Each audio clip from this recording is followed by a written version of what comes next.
From my very earliest remembrance, I've loved books. I remember seeing a sign on a truck that delivered magazines and books to stores years ago that said, "Readers are leaders." I'm alarmed that we have some leaders, both in the church and in the culture, that seem to never read a book. I just can't believe it. I love to read, and one of the kinds of books that I love to read are memoirs.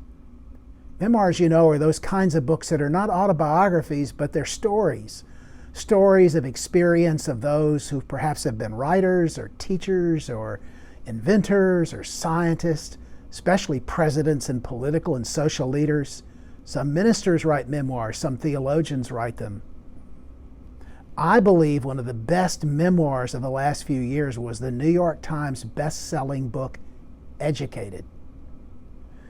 The author, Tara Westover, a young woman who's only now 34 years of age, was at the time she wrote it about 30 years of age.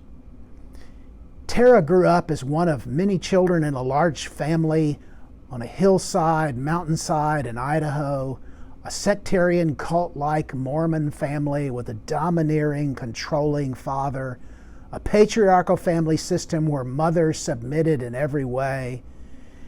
They hated medicine, they didn't trust doctors, they didn't trust anyone outside their family, and they certainly didn't trust education, formal or otherwise.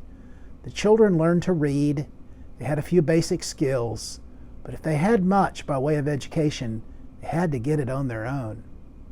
What makes Tara's story so remarkable is that she uses what skills she has and develops them. She begins to see education as a way to develop herself and her life outside of her oppressive family. And she goes and takes the ACT test and gets a 22. She's just a young teenager.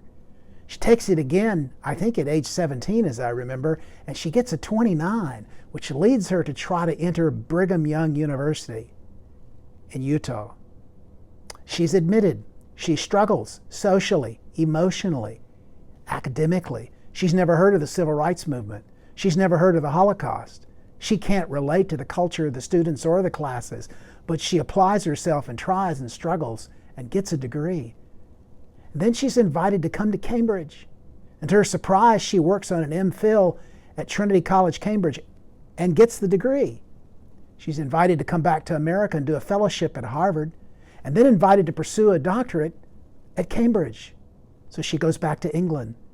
She reaches her goal and finishes her degree, and comes back to America and writes her memoir. This is a memoir that's heartrending. It'll take you and stretch you and make you feel a lot of pain. It made me feel a lot of anger at religious control, at authoritarianism, at parents who abuse their children in all kinds of ways. But what is stirring and stimulating is the story of the victory of Tara Westover. A good friend of mine, after reading it, said, "John, she still has a whole lot to work out, a lot of pain, a lot of emotional stress and difficulty. But she seems to be on the road, and I pray she'll continue on the road to complete healing." Marvelous story, a well-written book, something that I think will benefit many who want to read a good memoir during these times. Educated by Tara Westover. You'll enjoy it, I promise.